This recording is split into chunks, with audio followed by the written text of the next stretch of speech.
Taeho Kim wiped the sweat from his forehead as he climbed down the rocky slope. The twin suns of Kepler 442b beat down on him through his protective suit. He had been collecting plant samples for 3 hours and his back ached from carrying the heavy equipment bag. The research station was only 2 kilometers away, but in this heat, it felt much farther. Taeho stopped to rest near a cluster of purple rocks. He pulled out his water bottle and took a long drink. As he capped the bottle, he heard something strange. It sounded like crying. Taeho looked around. The sound came from somewhere below him. He walked to the edge of a small cliff and peered down. There was a cave opening about 10 meters below. The crying sound came from inside. His training told him to call the station first.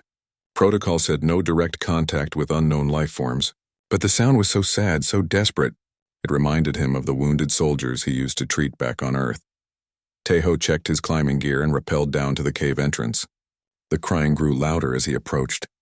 He turned on his helmet light and stepped inside. The cave was larger than he expected. Ancient water had carved smooth tunnels deep into the rock. The crying echoed from somewhere ahead. Taeho followed the sound, his boots crunching on loose stones. After 50 meters, his light found them.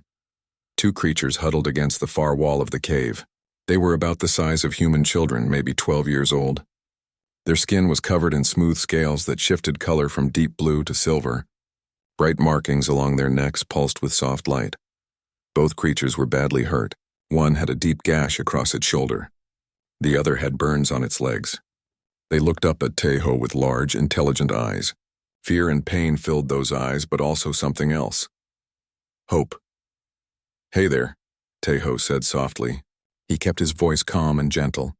"I'm not going to hurt you." The creatures pressed closer together. The one with the shoulder wound made a soft chirping sound.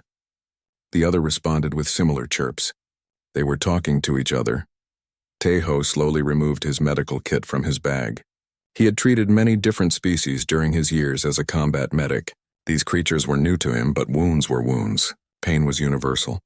"I'm going to help you," he said. He opened the kit and pulled out a scanner. The device hummed as it analyzed their biology.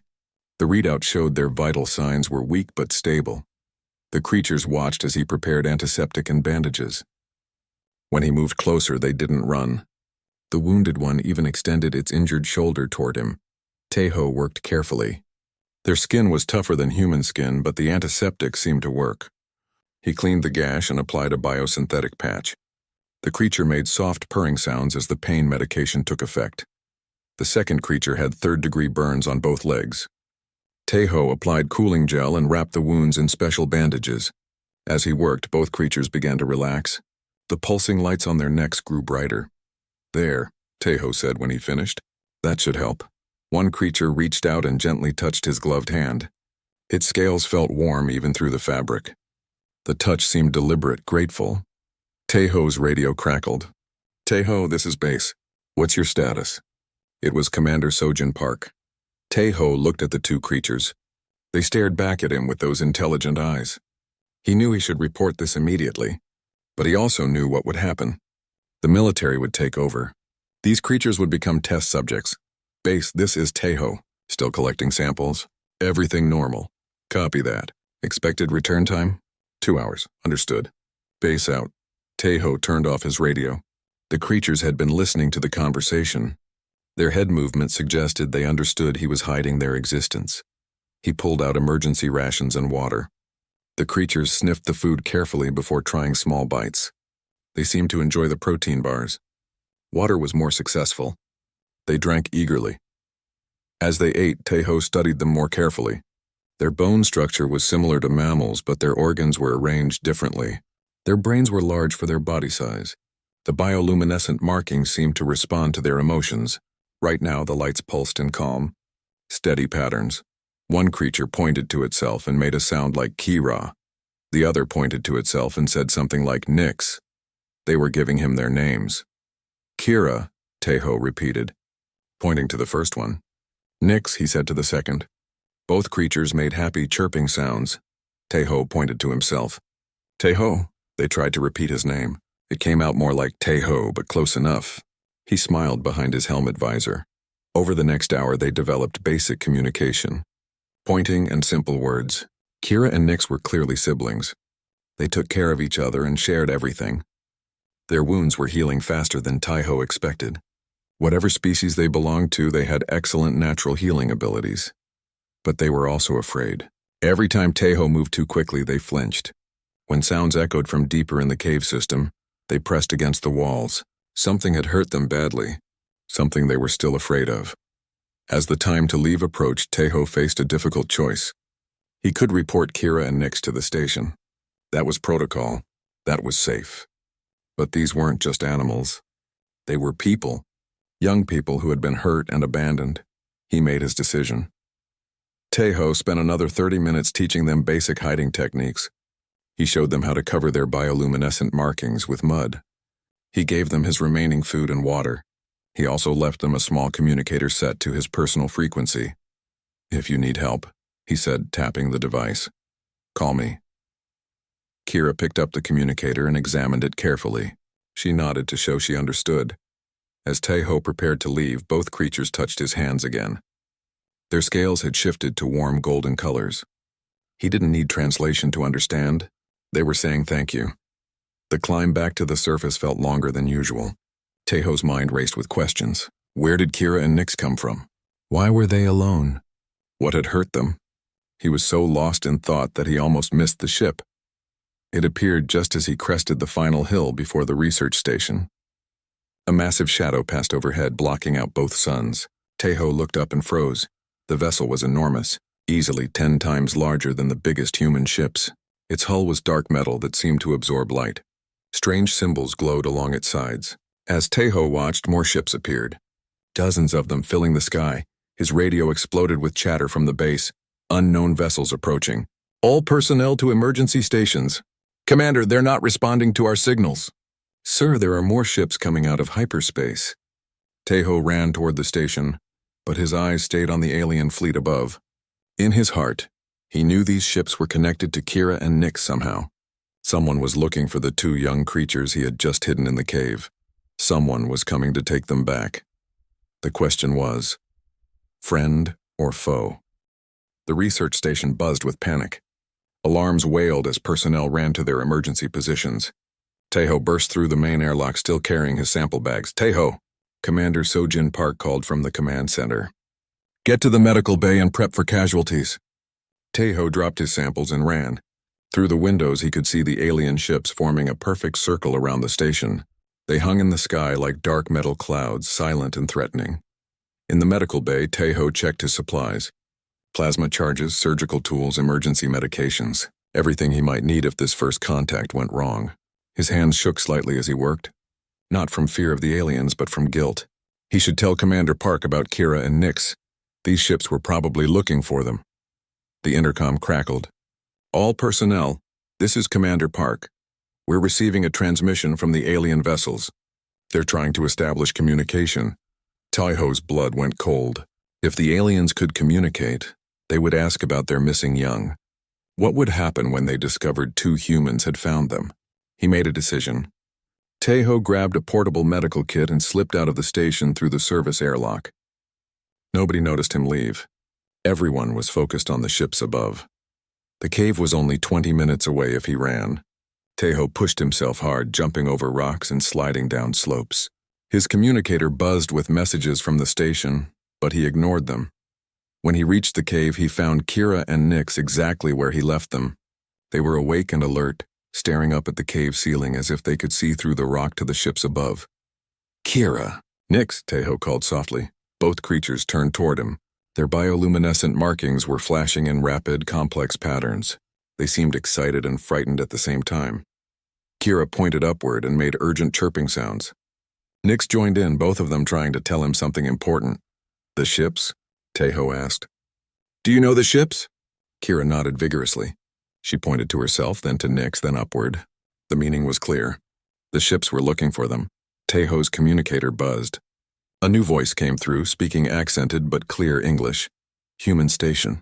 This is War Leader Velnara of the Kalthian Fleet. We seek 2 of our young who are lost on this world. You will assist us in finding them. The voice was female, but it carried such authority that Taiho felt small just hearing it. This was someone used to being obeyed without question. Commander Park's voice responded. This is Research Station Kepler-7. We haven't seen any alien life forms on this planet. Our surveys show no signs of intelligent species.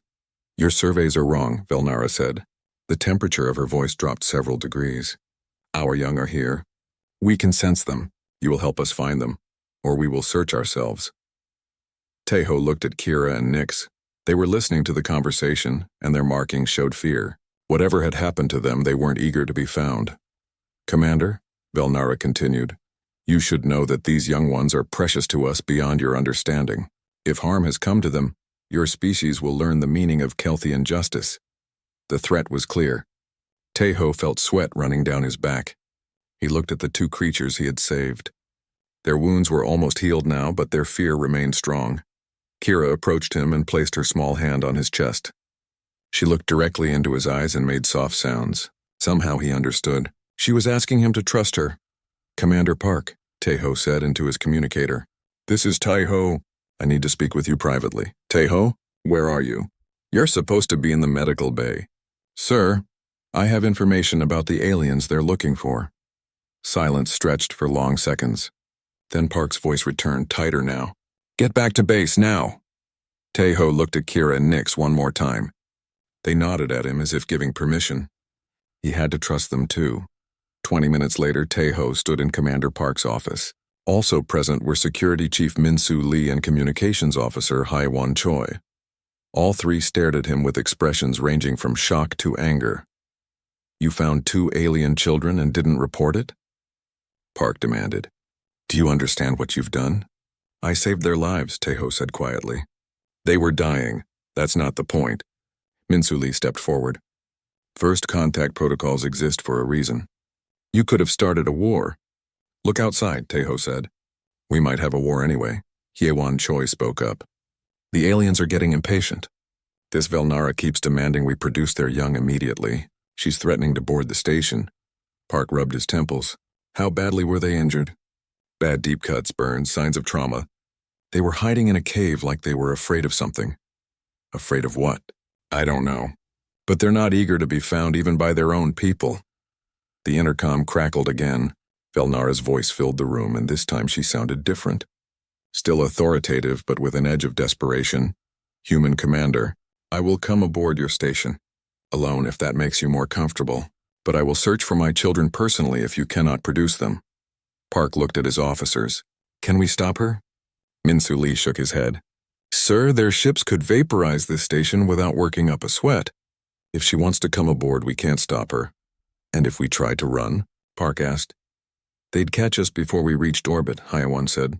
Their ships are faster than anything we've seen. Park turned back to Tejo. Where are they now? Safe, hidden. Bring them back now. Sir, I don't think that's an order. Tejo sighed. Yes, sir. An hour later, Tejo returned with Kira and Nyx. He had explained the situation to them as best he could. They seemed to understand they had no choice but to face whatever was coming. The station's main docking bay had been cleared. Only essential personnel remained.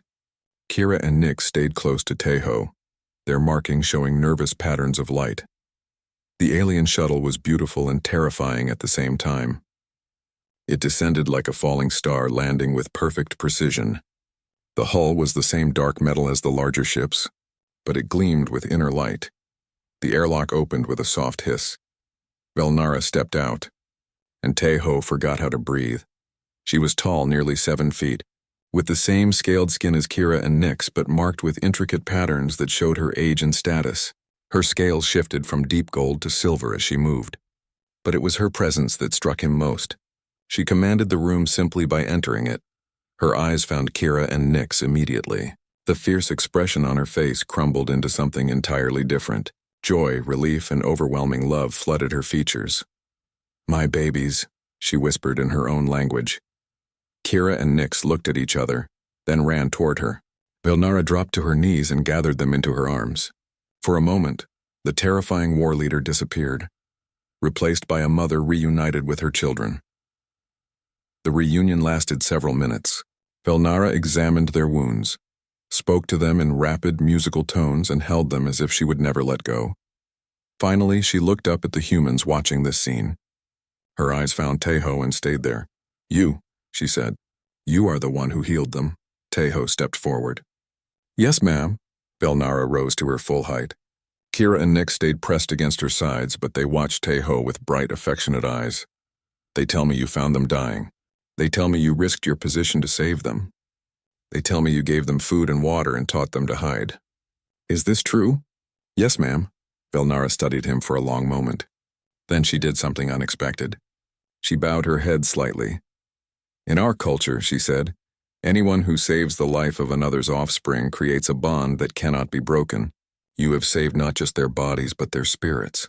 They laugh again because of you. They feel safe because of you. I'm glad I could help, Teho said. You do not understand, Velnara said. Her voice carried a weight that made everyone in the room nervous. The life debt must be repaid. You are now under the protection of our clan. This cannot be undone. Commander Park stepped forward. Ma'am, we appreciate the gesture, but... Velnara's gaze shifted to him and Park stopped talking immediately. This is not a gesture, she said. This is law. This human risked everything to save my children. Now I risk everything to protect him. He comes with us. The room fell silent except for the hum of the station's life support systems. Teho found his voice. I'm honored, but I can't just leave. You can and you will, Velnara said firmly. The debt must be repaid. You saved 2 lives. Now I preserve yours. She looked around the room at the other humans. Unless, of course, someone objects. The tension in the docking bay was thick enough to cut with a knife. Commander Park looked at his officers, then back at Velnara. Her golden scales had shifted to a darker color that Teho suspected meant she was ready for conflict. Ma'am, Park said carefully, we need time to discuss this situation. There is nothing to discuss, Velnara replied. Your healer saved my children's lives. In doing so, he became part of our clan. Clan members do not abandon each other. Kira tugged on her mother's arm and spoke in rapid chirps. Nix joined the conversation, both young ones gesturing toward the humans. Velnara listened, then looked surprised. They tell me this human broke his own laws to help them, she said to Park. Is this true? Park's jaw tightened. There are protocols for first contact situations. And he ignored these protocols? Yes, Velnara's expression changed again. The threatening posture softened into something like respect. So he risked punishment from his own people to save strangers? That's one way to put it, Security Chief Min-Soo Lee said coldly. Velnara turned to face Teho directly. Why did you do this? Why risk your career, your position, for creatures you had never seen before? Teho thought about the question. It seemed simple to him, but maybe it wasn't. They were hurt. They needed help. Nothing else mattered. The alien leader stared at him for a long moment. Something shifted in her golden eyes. Nothing else mattered, she repeated quietly. Yes, that is the way of clan bond. That is why you must come with us. Look, Communications Officer Hai Wan Choi stepped forward. Maybe we can work out some kind of compromise. Teho could visit your people, learn about your culture, serve as an ambassador. No. Velnara's voice cut through the suggestion like a blade. This human showed honor when honor was difficult. He chose to protect the weak at cost to himself. Such a person cannot be left unguarded. Unguarded from what? Park demanded. Velnara was quiet for several seconds. When she spoke again, her voice carried an edge of danger. From those who hunt my children. From those who would kill them to hurt me. From those who see a human ally as weakness to exploit. She gestured toward Kira and Nix, who had been listening to the adult conversation with serious expressions. They were not lost by accident. They were taken from our ship during a raid, tortured for information about our defenses. They escaped, but the hunters are still out there. The room fell silent. Teho felt ice forming in his stomach. The wounds he had treated weren't from an accident. Someone had deliberately hurt 2 children. Who did this to them? He asked. Traitors from our own kind, Velnara said bitterly, led by one called Torvin. He believes our species should rule the galaxy through fear and violence. I believe we should earn respect through honor and strength. This difference has led to civil war. And now we're caught in the middle, Park said. No, now you are under clan protection. Torvun's followers will not distinguish between my children and those who helped them. If they learn a human saved Kira and Nix, they will come for him. They will come for all of you. Min-Soo Lee stepped forward. Our defenses would last perhaps 30 seconds against a Kelthian battle cruiser, Velnara said without emotion. Your species is brave but young. You lack the weapons to fight warriors who have been perfecting combat for 10,000 years. Tejo felt the weight of everyone's stares. His decision to help 2 injured children had put the entire station at risk. But looking at Kira and Nyx, seeing how healthy and happy they looked now, he couldn't regret it. "What exactly does clan protection mean?" he asked. Velnara's expression softened slightly. "It means you become family.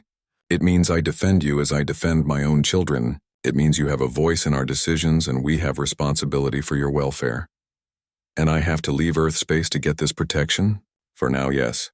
Until Torvan is dealt with, nowhere in this system is safe for you." Haiwan Choi had been monitoring communications during the conversation. Now she looked up with alarm.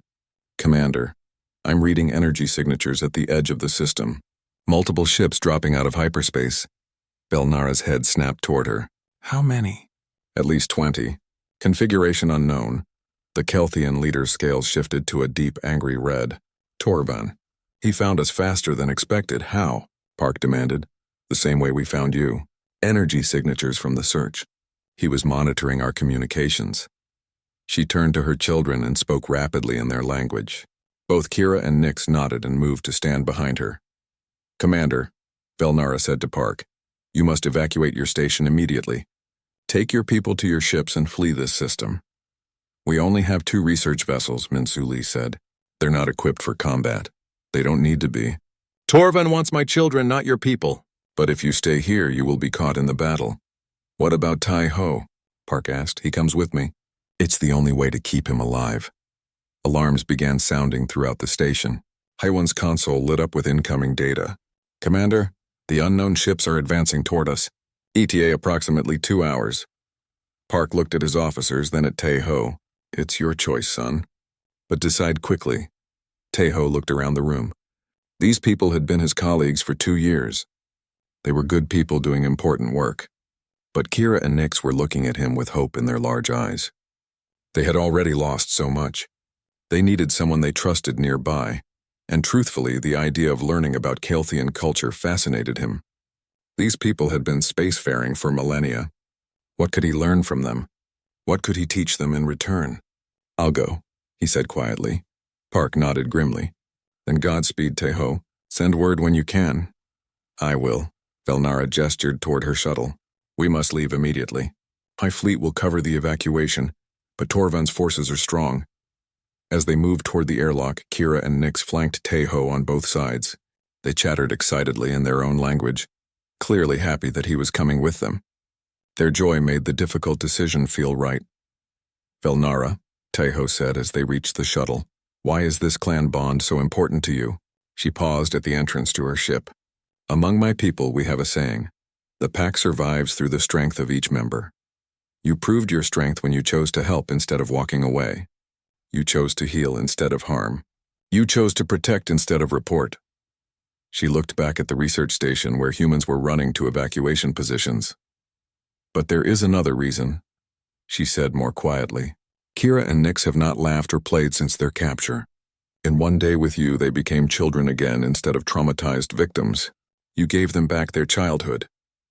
For that gift, no debt is too great." The shuttle's engines hummed to life as they strapped in. Through the viewports, Tejo could see the research station growing smaller below them. He was leaving the only home he had known for years, possibly forever. But as Kira and Nyx settled in seats beside him, their bioluminescent markings glowing with contentment, he felt a strange sense of rightness. Sometimes the most important decisions were the ones that felt crazy to everyone else. "Tejo," Velnara said from the pilot's seat, "before we reach my ship, you should understand something else about clan bonds." "What's that?" "They work both ways. You're not just under our protection. We're now under yours as well. If something threatens this family, you're expected to help defend it." Tejo looked at the 2 young aliens who had somehow become his responsibility. Then he looked at their mother, a warrior who commanded fleets but treated him like an honored brother. "I can live with that," he said. Through the shuttle's rearview port, he could see enemy ships approaching the system like dark angels of death. Whatever came next, they would face it together, as a family, as a clan. The Kelthian flagship was larger than anything Tejo had ever imagined. From the outside, it looked like a massive spear made of dark metal and glowing energy. Inside, the corridors were wide enough for 3 people to walk side by side, with high ceilings that made him feel small.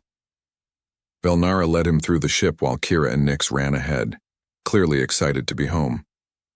Other Kelthians stopped what they were doing to stare at Tejo. Some looked curious, others suspicious. All of them seemed surprised to see a human aboard their vessel. "They've never seen one of your kind before," Velnara explained. "Most Kelthians believe humans are too primitive to be worth noticing." "What changed your mind?" Tejo asked. "You did." They reached the bridge just as alarms began sounding throughout the ship. The space was enormous, with dozens of crew members working at stations that looked like works of art. Everything glowed with soft blue light, and the walls showed real-time images of space around them. "War leader," one officer called out, "Torvund's fleet has reached the research station. 23 vessels, all heavy cruisers. And our strength? 16 ships, but 2 are damaged from our last engagement." Velnara moved to the central command platform. Her scales shifted to the same red color Tejo had seen earlier. "Battle mode," he realized. "Status of the human evacuation? Both research vessels have cleared the station and are moving toward the hyperspace jump point." "Good. Signal Torvund. I want to speak with him." A few moments later, a holographic image appeared in the center of the bridge. The figure it showed made Tejo's blood run cold. Torvund was enormous, even for a Kelthian. His scales were black with silver markings that seemed to writhe like living things. His eyes glowed with red light, and when he smiled, Tejo could see rows of sharp teeth. "Velnara," Torvund said in a voice like grinding stone, "you have something that belongs to me." "My children belong to no one but themselves," Velnara replied coldly. "They have information I need. Information about the Council's defenses. They are younglings. They know nothing of military value." Torvund's laugh was horrible. "Perhaps. But they will make excellent leverage against you. Surrender them, and I might let your pathetic fleet escape destruction." "Never. Then you will all die here, far from home, defending creatures too weak to defend themselves." The image flickered and disappeared. Torvund had ended the communication. "All ships," Velnara announced. "Battle stations. Protect the humans until they reach hyperspace, then we make our stand." The next hour was the longest of Tejo's life. He stood on the bridge with Kira and Nyx pressed against him, watching displays that showed the 2 fleets maneuvering for advantage. The human research vessels looked like insects next to the massive alien warships. "Why doesn't he just attack?" Tejo asked. "He's waiting," one of Velnara's officers replied, "trying to position his ships for maximum advantage. War leader Velnara is known for clever tactics. Torvund wants to be certain of victory." The first shots came without warning. Beams of energy crossed the darkness between the fleets, lighting up space like deadly fireworks. Velnara's ships moved with incredible grace, dancing between the enemy fire while returning shots of their own. "Humans have reached the jump point," the communications officer reported. "Confirmed jump to hyperspace," another voice added. Both vessels away clean. Tejo felt a surge of relief. Commander Park and the others were safe. Now he could focus on the battle at hand. But the situation was getting worse. Torvund's ships were newer, better armed. 3 of Velnara's vessels had already taken damage. The enemy was slowly surrounding them. "War leader," the tactical officer called out. "They're trying to box us in. We need to break out now or we'll be trapped." Velnara studied the battle display, her expression grim. "Signal the fleet. Prepare for emergency jump to hyperspace." "Ma'am," another officer said urgently. "Torvund's flagship is moving directly toward us. He's trying to prevent our escape. Then we'll have to go through him." The flagship shuddered as enemy fire struck the shields. Lights flickered throughout the bridge. Kira and Nyx made frightened sounds, and Tejo put his arms around them protectively. "Can I help somehow?" he asked Velnara. She looked at him with surprise. "You're not a warrior." "No, but I'm a medic. When people get hurt, I help them. That's what I do." Velnara considered this. "Medical bay is 3 decks down. If you want to help, that's where you're needed most." Tejo nodded. He started to leave, but Kira grabbed his arm. She and Nyx both looked terrified. "They're afraid you'll leave them," Velnara explained. "They've already lost too many people they care about." "I'm not going anywhere," Tejo told them gently. "I'll be right here on the ship. When the fighting's over, we'll find each other again." Kira and Nyx exchanged glances, then nodded. They understood. The medical bay was chaos. Wounded crew members from damaged ships had been transported aboard the flagship. Kaelthian medics worked frantically to treat burns, broken bones, and worse injuries. They looked up with surprise when Teho entered. "I'm a doctor," he announced. "Tell me how to help." The next 2 hours blurred together. Teho learned that Kaelthian biology was more similar to human biology than he had expected. The same basic principles applied: stop bleeding, stabilize broken bones, treat shock and trauma. But he also brought new ideas. Human medical techniques that the Kaelthians had never seen. Ways to treat burns that worked better than their traditional methods. Surgical procedures that were faster and more effective. "Where did you learn this?" one of the Kaelthian doctors asked as they worked together on a patient with severe chest injuries. "War," Teho said simply. "Humans are very good at hurting each other. So we got very good at fixing the damage." The battle raged above them. The ship shook constantly as weapons fire struck the shields. Several times the lights went out completely. But the medical bay kept working, then everything changed. "All hands, brace for impact." Velnara's voice echoed through the ship. The flagship lurched violently. Teho was thrown against a wall hard enough to see stars. Around him, patients and medical equipment went flying. The lights went out and stayed out. Emergency lighting kicked in, bathing everything in red. Smoke poured through the air vents. The ship's engines had stopped their constant humming. "What happened?" One of the Kaelthian medics gasped. "Direct hit to the main drive section," came a voice over the intercom. "Engines are down. We're dead in space." Through the medical bay's viewport, Teho could see Torvan's flagship approaching. It was massive and undamaged, weapons charging for the final strike. "I need to get to the bridge," Teho said. "Why?" the Kaelthian doctor asked. "There's nothing you can do. Maybe not. But Kira and Nyx are up there. If we're going to die, I want to die with them." The corridors were full of smoke and sparking electrical systems. Teho climbed through damaged sections, squeezed past buckled blast doors, and pulled himself up maintenance shafts. It took him 20 minutes to reach the bridge. The command center was a disaster. Half the crew stations were dark. Bodies lay motionless near damaged consoles. Velnara stood at the central platform, blood running down one arm, still trying to coordinate what was left of her fleet. Kira and Nyx saw him first. They ran across the bridge and threw themselves into his arms, chirping with relief and joy. At least they were unhurt. "Teho," Velnara said with surprise.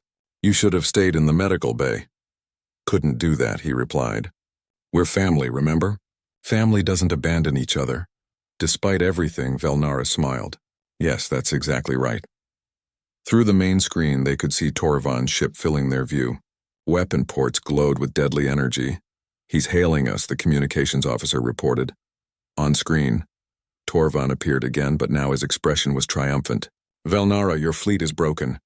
Your ship is crippled. Surrender my prizes, and I will grant you a quick death."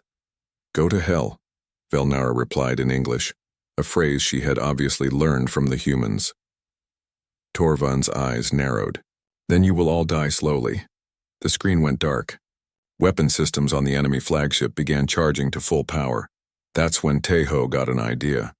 A desperate, probably stupid idea, but sometimes desperate times called for desperate measures.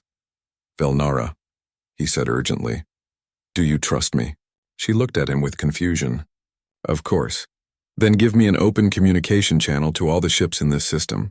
Both fleets. What are you planning? Something that might save us all. Or get us killed faster. But it's worth a try." Velnara hesitated for only a second. Then she nodded to her communications officer. "Channel open," the officer reported. Teho took a deep breath and began speaking to the most dangerous alien warrior in the galaxy. "Torvan," Teho said into the communication system. "This is the human who saved Kira and Nyx." The bridge fell silent. Every Kaelthian stared at him in shock. What was the small alien doing? Torvan's image appeared on the main screen, his expression curious rather than angry. "A human speaks to me? How interesting. You are the one who interfered with my hunt. I'm the one who found 2 badly injured children and gave them medical care." Teho replied calmly. "What you call interference, I call basic decency." "Decency?" Torvan laughed. "You speak of concepts you don't understand, little human. Those children carry information that belongs to me." "They're kids," Teho said firmly. "Whatever information you think they have, it's not worth torturing children to get it." You think like prey, Torvan sneered. The strong take what they need from the weak. That is the natural order. No, Tejo said, and his voice carried conviction that surprised everyone listening. The strong protect the weak. That's what makes them strong.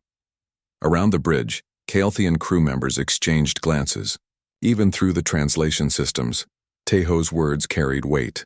Pretty words from a species that hasn't even mastered interstellar flight, Torvan said. What can humans possibly teach the Kaelthians? We can teach you what we learned the hard way, Tejo replied. That strength without honor is just brutality. That protecting others makes you stronger than hurting them ever could. He looked at Kira and Nyx, who were listening with wide eyes. These children survived capture, torture, and abandonment. They could have given up. Instead, they took care of each other. They stayed strong for each other. That's real strength. Enough philosophy, Torvan growled. You will surrender the younglings, or I will take them from your corpses. Actually, Tejo said, I have a better idea. Velnara touched his arm. What are you doing? She whispered. Something crazy, he whispered back. Then louder. Torvan, you claim to be a great warrior. You command 23 ships and thousands of soldiers. Very impressive. Your point, human? My point is that you need all that firepower to defeat one damaged ship and 2 injured children. That doesn't sound like the behavior of a great warrior. That sounds like the behavior of a coward. The bridge went dead quiet. Several Kaelthians gasped. You didn't call a war leader a coward and expect to live. Torvan's image flickered with rage. I dare to point out the obvious, Tejo continued. A real warrior doesn't need an entire fleet to capture 2 kids. A real warrior would prove his strength through single combat. Single combat? You against me. No weapons, no armor, no tricks. Just warrior against warrior. If you win, you get what you want.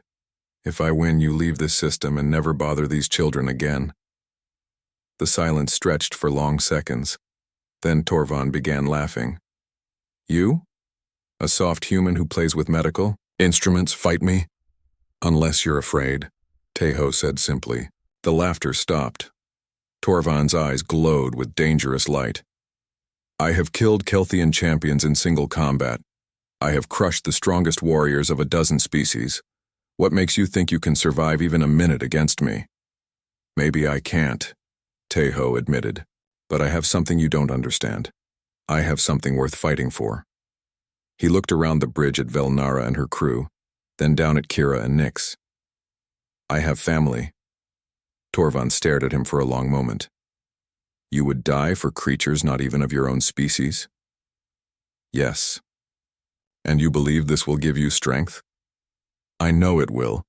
Torvan was quiet for nearly a minute. When he spoke again, his voice had changed. Very well, human. I accept your challenge. But when I crush you, the younglings will still be mine. When you lose, Tejo said, you'll understand why protecting others makes us stronger. The communication ended. Around the bridge, Kaelthian stared at Tejo like he had lost his mind. You can't do this, Velnara said urgently. Torvan is twice your size and has been fighting for centuries. He'll kill you in seconds. Maybe, Tejo said, but maybe not. This is insane.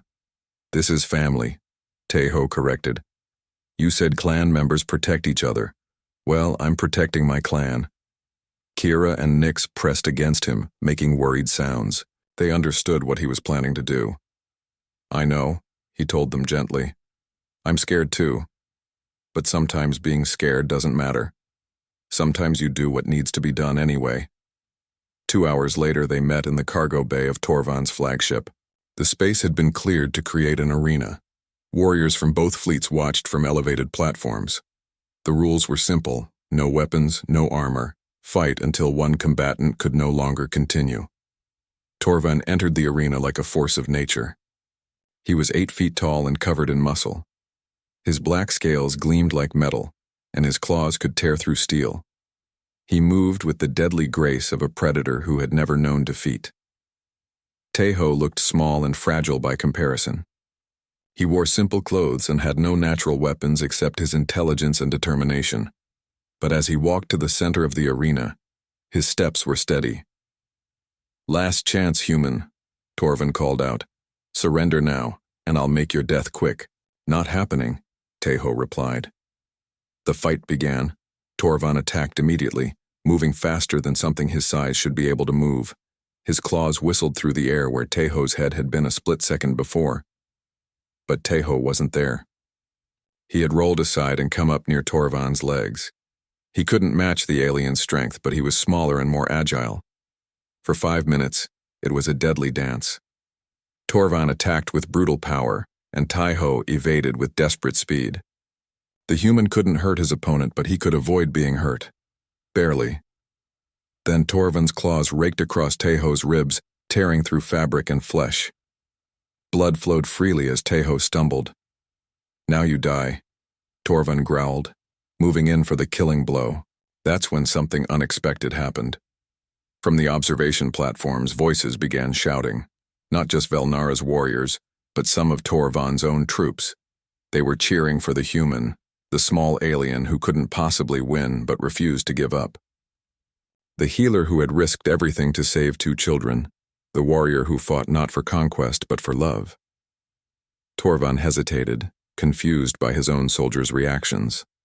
In that moment of uncertainty, Teho struck, not with claws or weapons, but with words. "Your own people are cheering against you," Teho gasped, blood running from his wounds. "What does that tell you about what kind of leader you are?" Torvin looked around at his warriors. Many of them had stopped chanting his name. Some looked ashamed.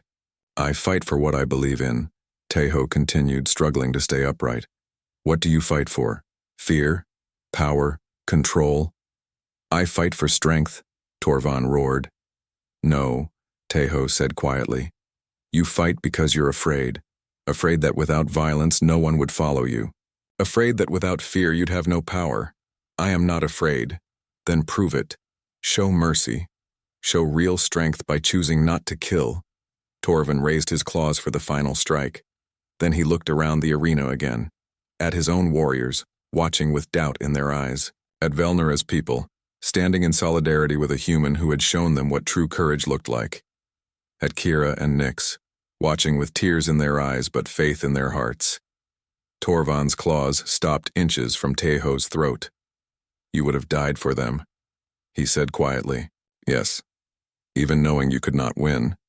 "Yes. Why?" Teho smiled through his pain. "Because that's what family does." Torvin lowered his claws. Around the arena, absolute silence reigned. "I yield," he said.